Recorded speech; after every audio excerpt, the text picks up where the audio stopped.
Hi students, previous వీడియోలో మనము issue of shares గురించి తెలుసుకున్నాం. ఈ వీడియోలో దాని మీద ఒక ఎగ్జాంపుల్ చేద్దాం, ఒక ఇల్లస్ట్రేషన్ చేద్దాం. ప్రీవియస్ వీడియోలో ఏం చెప్పుకున్నాం? ఇష్యూ ఆఫ్ షేర్స్, ఆ ప్రాసెస్ ఎలా ఉంటుంది, share application money, share allotment money, first call, second call, third final call, ఎలాగా మనం ఎలా ఇష్యూ చేస్తాం, ఆ మనీని ఎలా రికవరీ చేస్తాం అనేది థియరిటికల్గా మాట్లాడుకున్నాం. ఈరోజు దాని మీద ఒక ప్రాక్టికల్ ప్రాబ్లం చేద్దాం, ఒక ఇల్లస్ట్రేషన్ చేద్దాం. Let us see illustration. On 1st April 2021, A Limited issued 43,000 shares of 100 rupees each, payable as follows. అంటే A Limited 1st April 2021 43,000 shares issue చేశారు. ఈచ్ షేర్ 100 రూపీస్ చొప్పున. ఎలా ఇష్యూ చేశారు? 20 rupees on application, 30 rupees on allotment, 25 rupees on first call money on 1st October 21, 25 rupees on second and final call on 1st February 22. ఈ విధంగా issue చేశారు. By 20th May 40,000 shares were applied for and all applications were accepted. 20th May applications అన్ని 40,000 షేర్స్కి subscriptions వచ్చేసినాయి. Applications accepted అంటే 40,000 షేర్స్కి subscriptions వచ్చేసినాయి. Subscription money అంటే application money received అనమాట. 20th May ఈ 20 రూపీస్ వచ్చేసినాయి. తర్వాత ఏం జరిగింది? Allotment was made on 1st June. 1st June allotment చేశారు. 20th May అప్లికేషన్ మనీ వచ్చేసింది. ఆ 40,000 షేర్స్ 1st Juneకి అలాట్ చేసేసారు అందరికీ, అప్లికెంట్స్ అందరికీ అలాట్మెంట్ జరిగిపోయింది 1st June. ఈ అలాట్మెంట్ మనీ ఎప్పుడు వచ్చింది? All sums due on allotment were received on 15th July. 1st June allotment జరిగితే 15th July అలాట్మెంట్ మనీ వచ్చిందనమాట. తర్వాత ఏమైంది? Those on first call were received on 20th October. First call ఎప్పుడైంది? Allotment money allotment జరిగింది 1st June. Allotment money received 15th July and 1st October first call money due అయింది. అవి ఎప్పుడు వచ్చినాయి? Received on 20th October first call money వచ్చింది. Second and final call due date 1st February 22. ఇవి ఎప్పుడు receive అయినాయి? 31st March 22కి వచ్చినాయి అనమాట. ఇది మన ప్రాబ్లం. దీనికి సొల్యూషన్ కింద జర్నల్ ఎంట్రీస్ ద్వారా చూపించామన్నమాట. వీటికి జర్నల్ ఎంట్రీస్ ఏ విధంగా పాస్ చేయాలి అనేది ఇక్కడ చూసాం. జర్నల్ ఎంట్రీస్ పాస్ చేసేటప్పుడు మనకు రూల్ ఏంటి? క్రానలాజికల్ ఆర్డర్లో జర్నల్ ఎంట్రీస్ పాస్ చేయాలి. క్రానలాజికల్ ఆర్డర్ అంటే డేట్ వైజ్. ముందు జరిగింది, ఫస్ట్ జరిగిన ట్రాన్సాక్షన్ ఫస్ట్ రికార్డ్ చేయాలి. ఆర్డర్లో రికార్డ్ చేయాలి ట్రాన్సాక్షన్స్ ఎప్పుడు కూడా. వెనకాల జరిగింది ముందు చేయకూడదు, ముందు జరిగింది వెనకాల చేయకూడదు. క్రానలాజికల్ ఆర్డర్లోనే డేట్ వైజ్గా చేయాలి, ఫస్ట్ జరిగింది ఫస్ట్ రికార్డ్ చేయాలి. అది జర్నల్ ఎంట్రీస్ పాస్ చేయడానికి రూల్. ఇక్కడ మనకి ఈ ప్రాబ్లం ఫస్ట్ ట్రాన్సాక్షన్ ఏంటనమాట? 40,000 షేర్స్ రూపీస్ 100కి ఇష్యూ చేశారు. ఎప్పుడు? 20th May మనకి all applications for accepted. Application money వచ్చేసింది. 20th May అప్లికేషన్ మనీ వచ్చిందనమాట. అప్లికేషన్ మనీ వచ్చేది ఇది ఫస్ట్ ట్రాన్సాక్షన్. దీన్ని 20th May ఎక్కడికి వచ్చింది? మనము ఈ share application allotment call monies purpose కోసం ఒక షెడ్యూల్ బ్యాంక్లో కరెంట్ అకౌంట్ ఓపెన్ చేస్తాం. ప్రతి ఒక్కళ్ళు ఆ అకౌంట్లోనే డిపాజిట్ చేయాలి. ఆ అకౌంట్లో ఈ షేర్స్కి సంబంధించిన ట్రాన్సాక్షన్స్ తప్ప ఎటువంటి ట్రాన్సాక్షన్స్ జరగవు. అప్లికేషన్ మనీ వస్తుంది, అలాట్మెంట్ అయ్యి మొత్తం ప్రాసెస్ కంప్లీట్ అయిన తర్వాత అందులో ఉన్న మనీని కంపెనీ యొక్క వేరే కరెంట్ అకౌంట్, ఆపరేషన్ అకౌంట్కి ట్రాన్స్ఫర్ చేస్తారు. కంపెనీ యొక్క ఆపరేషన్ కరెంట్ అకౌంట్కి ట్రాన్స్ఫర్ చేస్తారు. అక్కడి నుంచి కంపెనీకి సంబంధించిన ఎక్స్పెండిచర్స్ అన్నీ కూడా స్పెండ్ చేసుకోవచ్చు. ఫిక్స్డ్ అసెట్స్ కానీ, రిపేర్స్ అండ్ మెయింటెనెన్స్ కానీ, వర్కింగ్ క్యాపిటల్ పర్పస్ కానీ అక్కడి నుంచి స్పెండ్ చేసుకుంటారు. ఎప్పుడు?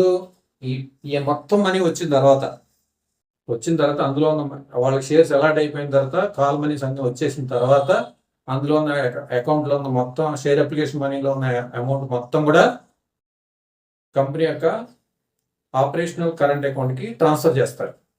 అందులోంచి కంపెనీకి కావాల్సిన ఎక్స్పెన్సెస్ అన్ని ఈ మనీ తోటి స్పెండ్ చేస్తారు. ఇప్పుడు ఈక్విటీ ద్వారా మనము తీసుకొచ్చిన అమౌంట్ ఏం చేస్తాం? కంపెనీ కోసం ఖర్చు పెడతాం. ఫండ్ రైజ్ చేసాం ఈక్విటీ ద్వారా. దాన్ని ఏం చేయాలన్నమాట? కంపెనీ పర్పస్కి ఉపయోగించాలి. కంపెనీ పర్పస్కి ఉపయోగించడం అంటే అసెట్ కొంటాం, రిపేర్స్ అండ్ మెయింటైన్ చేస్తాం, ఫైనాన్షియల్ కాస్ట్కి స్పెండ్ చేస్తాం, ఎంప్లాయీ కాస్ట్ స్పెండ్ చేస్తాం, అడ్మినిస్ట్రేటివ్ ఎక్స్పెన్సెస్ కోసం స్పెండ్ చేస్తాం అన్నమాట. ఆ విధంగా ఈ కలెక్ట్ చేసిన మొత్తాన్ని స్పెండ్ చేస్తాం అన్నమాట. ఇప్పుడు చూద్దాం. 20th May share application money వచ్చినప్పుడు మన బ్యాంక్ అకౌంట్ అటాక్ షేర్ అప్లికేషన్ మనీ అకౌంట్. దీంట్లో ఎన్ని షేర్స్? 40,000 షేర్స్, 43,000 షేర్స్ మనము ఇష్యూ చేస్తే 40,000 షేర్స్కి అప్లికేషన్స్ వచ్చినాయి అనమాట. 43,000లో 40,000 షేర్స్కి వచ్చినాయి. ఇది 90% ఉందా? 43,000లో 90% ఎంత అనమాట? 43,000లో 90% కంటే ఎక్కువ ఉంది. కాబట్టి దీన్ని యాక్సెప్ట్ చేయొచ్చు.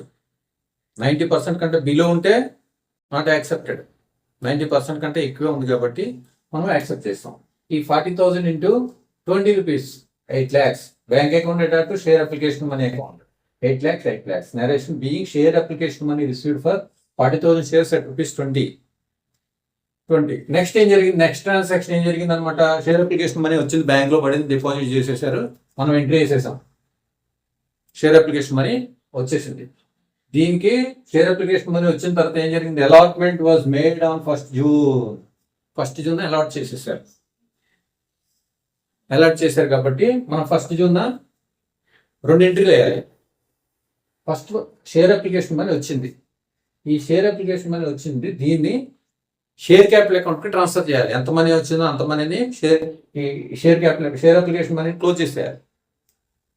అప్పుడు 1st June share application money account attack to share capital account. Share capital credit ఇచ్చాం, అంత అప్లికేషన్ అమౌంట్ క్రెడిట్ ఇచ్చేసాం. అప్లికేషన్ మనీ ఎంత వచ్చిందో 8 lakhs, షేర్ క్యాపిటల్ క్రెడిట్ ఇచ్చేసాం. ఎందుకు? 1st June అలాట్మెంట్ అయిపోయింది, అలాట్ చేసేసాం. అలాట్ చేసేసినప్పుడు మన 40,000 ఆల్రెడీ వచ్చేసింది కాబట్టి ఆ 40,000 రూపీస్కి షేర్ క్యాపిటల్ క్రెడిట్ ఇచ్చేసాం. Next 1st June allotment due. ఇది షేర్ అప్లికేషన్ మనీ ఇన్స్టాల్మెంట్ మాత్రమే. 8 lakhs అనేది అలాట్మెంట్ మీద ఎంత? 30 రూపీస్. ఈ 30 రూపీస్ డ్యూ అయింది 1st June. అలాట్మెంట్ చేసేసాం కాబట్టి 1st June 30 రూపీస్ డ్యూ అయింది. ఆ డ్యూ ఎంట్రీ వేయాలన్నమాట. షేర్ అలాట్మెంట్ అకౌంట్ అటాక్ షేర్ క్యాపిటల్ అకౌంట్. ఇది due account, share allotment due అనమాట. షేర్ క్యాపిటల్ క్రెడిట్ ఇచ్చేసాం. ఎంత? 40,000 into 30 rupees 12 lakhs. Share capital credit ఇచ్చాం, షేర్ అలాట్మెంట్కి డెబిట్ ఇచ్చాం. తర్వాత ఈ మనీ ఎప్పుడు రిసీవ్ అయింది? 15th July share allotment money వచ్చింది. 15th July 15th July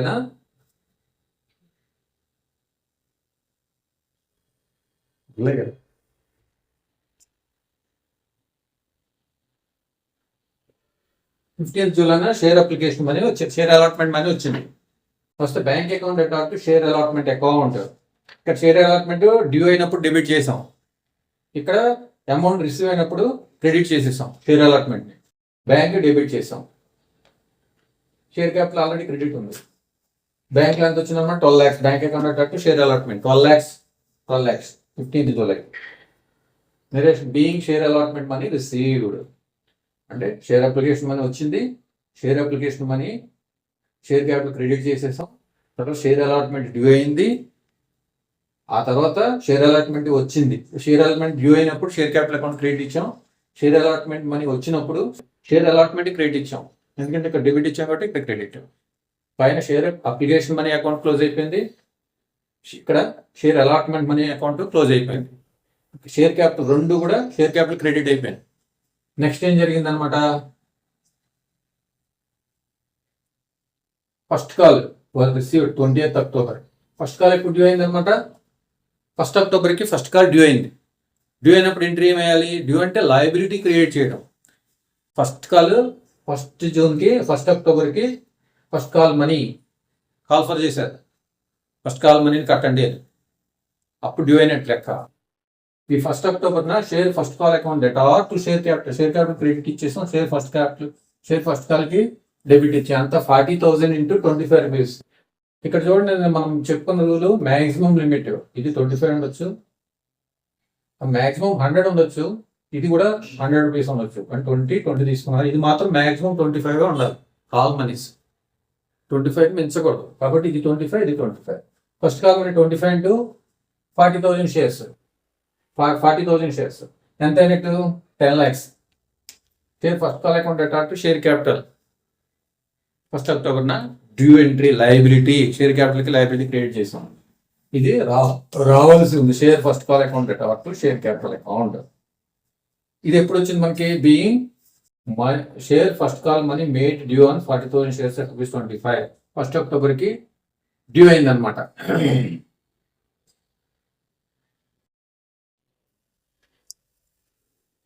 next ఏంటి అక్టోబర్ 20న ఫస్ట్ కాల్ మనీ వచ్చింది. వచ్చినప్పుడు ఏం చేస్తాం మనం బ్యాంక్ అకౌంట్ అటాట్ share first call bank account అటాట్ షేర్ ఫస్ట్ కాల్ అంటే 10 lakhs వచ్చేసింది. షేర్ ఫస్ట్ కాల్ అకౌంట్ అనేది ఇక్కడ క్లోజ్ అయిపోయింది. షేర్ క్యాపిటల్ అనేది ఇక్కడ క్రెడిట్ ఉంది. అలాగే సెకండ్ కాల్ ఎప్పుడు డ్యూ అయింది 1st February. ఇది 25 rupees. 1st February share second and final call account అటాట్ share capital account. Share second and final call 10 lakhs to share capital account ఇక్కడ డ్యూ అయింది. రిసీవ్ ఎప్పుడు 31st March బ్యాంక్ అకౌంట్ అటాట్ share first and share second and final call 10 lakhs being the monies on share second and final call received. అది narration. ఇక్కడ చూడండి journal entries వేసేటప్పుడు మన rules ఇక్కడ ఆటోమేటిక్గా అప్లై అయిపోతాయి. జర్నల్ ఎంట్రీస్ గోల్డెన్ రూల్స్ ఏమేమి చెప్తున్నామో అవి ఇక్కడ అప్లై అవుతాయి. బ్యాంక్ అనేది అసెట్ డెబిట్ చేసాం, అమౌంట్ వచ్చింది కాబట్టి బ్యాంక్ అనే అసెట్ క్రియేట్ అయింది. Bank asset is always debit to share application money account. Share application money account it is a liability. Share application money రావాలి మనకి. లైబిలిటీ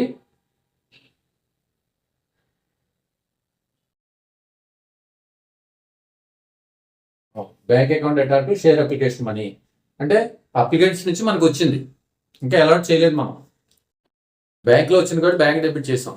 షేర్ అప్లికేషన్ మనీని credit చేసాం అంటే అప్లికెంట్స్ దగ్గర నుంచి వచ్చింది. మనం అప్లికెంట్స్కి బాకీ ఉన్నాం, లయబిలిటీ క్రియేట్ చేసాం. మన అప్లికెంట్స్ దగ్గర నుంచి అడ్వాన్స్ వచ్చినట్టు లెక్క అది. అంటే అప్లికెంట్స్కి బాకీ ఉన్నాం, అది లయబిలిటీ కాబట్టి అప్లికేషన్ అనేది క్రెడిట్ చేసాం. ఇది అలాట్మెంట్ అనేది 1st June జరిగింది. జూన్ జరిగినప్పుడు వాళ్ళకి అలాట్ చేసేస్తే వాళ్ళు ఇచ్చిన డబ్బులకి మనం షేర్స్ అలాట్ చేసేస్తాం.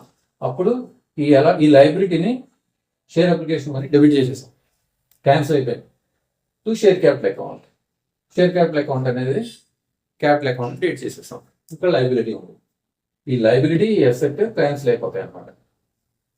అప్లికెంట్స్ దగ్గర నుంచి అమౌంట్ వచ్చింది, వాళ్ళకి షేర్స్ ఇచ్చేసాం కాబట్టి అప్లికెంట్స్కి మనం బాకీ లేము. మన బ్యాంక్లో అమౌంట్ ఉంది, షేర్ క్యాపిటల్ అకౌంట్ మాత్రమే బ్యాలెన్స్ ఉంది. తర్వాత share allotment to share capital account. Share allotment అనేది డ్యూ అయింది మనకి. షేర్ అలాట్మెంట్ అకౌంట్ అటాట్ to share capital account. Share capital account credit చేసేసాం.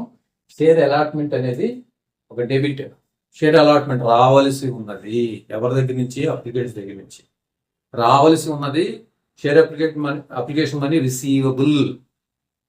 షేర్ అలాట్మెంట్ మనీ రిసీవబుల్ అంటే ఏంటనమాట? Current asset. అది అసెట్ కాబట్టి డెబిట్ చేసాం. వచ్చినప్పుడు దీన్ని తీసుకొని క్యాన్సిల్ చేసాం, క్రెడిట్ చేసాం. ఈ డెబిట్ని క్రెడిట్ చేస్తే క్యాన్సిల్ అయిపోతుంది. బ్యాంక్ అకౌంట్ అట 12 lakhs మనకు రిసీవబుల్ కాబట్టి వచ్చేసింది కాబట్టి క్రెడిట్ చేసేసాం, క్యాన్సిల్ అయిపోయింది. అలాగే మిగతా కూడా షేర్ ఫస్ట్ కాల్ డెబిట్ చేసాం, ఇది అసెట్ రావాల్సి ఉన్నది asset. Share capital account credit. Bank account అటాట్ టు షేర్ ఫస్ట్ కాల్ ఇక్కడ రావాల్సింది వచ్చేసింది కాబట్టి క్రెడిట్ చేసేస్తాం, క్యాన్సిల్ అయిపోతాయి. అలాగే share application second and final call debit చేసాం, రిసీవబుల్ వచ్చిన తర్వాత క్రెడిట్ చేసేసాం, అలాగే క్యాన్సిల్ అయిపోయింది. ఫైనల్గా మనకు ఉండేది ఏంటి? బ్యాంక్ అకౌంట్ అటాట్. ఫైనల్గా మనకు కనిపించేది ఓపెన్గా ఉండేది బ్యాంక్ అకౌంట్ ఓపెన్ ఉంటుంది, షేర్ క్యాపిటల్ అకౌంట్ ఓపెన్ ఉంటుంది. బ్యాంక్ అకౌంట్లో ఎంత బ్యాలెన్స్ ఉంటుంది? 40,000 into 100 rupees, 40 lakhs. Share capital credit ఎంత ఉంటుంది? 40,000 into 100 rupees, 40 lakhs. బ్యాంక్ అకౌంట్లో 40 lakhs డెబిట్, షేర్ క్యాపిటల్లో 40 lakhs క్రెడిట్ ఉంటాయి అన్నమాట. అర్థమైందా? ఈ షేర్ క్యాపిటల్ ఎక్కడ లయబిలిటీస్లో చూపిస్తాం, బ్యాంక్ తీసుకెళ్ళి అసెట్స్లో చూపిస్తాం. ఆ విధంగా అసెట్స్ లయబిలిటీస్ మ్యాచ్ అవుతాయి. ఈ బ్యాంక్ అకౌంట్ని, ఈ 40 lakhsని షేర్ అప్లికేషన్ మనీ నుంచి వేరే అకౌంట్కి ట్రాన్స్ఫర్ చేస్తాం. కంపెనీ ఆపరేషనల్ అకౌంట్ ట్రాన్స్ఫర్ చేసి అక్కడి నుంచి డే టు డే అన్ని ట్రాన్సాక్షన్స్ చేసుకుంటాం. ఈ 40 lakhsని కంపెనీ కోసం ఉపయోగిస్తాం. కంపెనీ అసెట్స్ కొంటాం, కంపెనీకి ప్లాంట్ అండ్ మిషనరీ కొంటాం, లేదా repairs and maintenance, civil works, తర్వాత ఎలక్ట్రిసిటీ బిల్లు, తర్వాత ఎంప్లాయీ శాలరీస్, తర్వాత finance cost, interest on term loans, అలాంటివన్నీ కూడా ఈ అమౌంట్ నుంచి స్పెండ్ చేసుకుంటాం. వర్కింగ్ క్యాపిటల్ కూడా ఇది ఉపయోగించుకోవచ్చు మనం. ఇవన్నీ కూడా administrative expenses, employee benefit cost, finance cost, ఇవన్నీ వర్కింగ్ క్యాపిటల్ సంబంధించినవి. వర్కింగ్ క్యాపిటల్ ఉపయోగించుకోవచ్చు. అసెట్స్ పర్చేజ్ చేయడానికి, రిపేర్స్ అండ్ మెయింటెనెన్స్ కూడా ఈ ఫండ్ అని ఉపయోగించవచ్చు. అలాగే నెక్స్ట్ వీడియోస్లో మనం ఏం చెప్పుకున్నాం ఓవర్ సబ్స్క్రిప్షన్, అండర్ సబ్స్క్రిప్షన్, ఇలాంటివన్నీ కూడా ఎలా ఉంటాయి అనేది డైరెక్ట్గా సమ్స్ చేద్దాం. సమ్స్ చేసి మనం సాల్వ్ చేసి నేర్చుకోవచ్చు. మీకు ఈ వీడియో చూసిన తర్వాత మీ డౌట్స్ అన్ని కామెంట్స్ రూపంలో తెలియజేయండి. మీ కామెంట్స్ రావడం వల్ల మీ డౌట్స్ నేను క్లారిఫై చేసే అవకాశం ఉంటుంది. ఈ వీడియోని లైక్ చేయండి, షేర్ చేయండి, సబ్స్క్రైబ్ చేయండి. Thank you.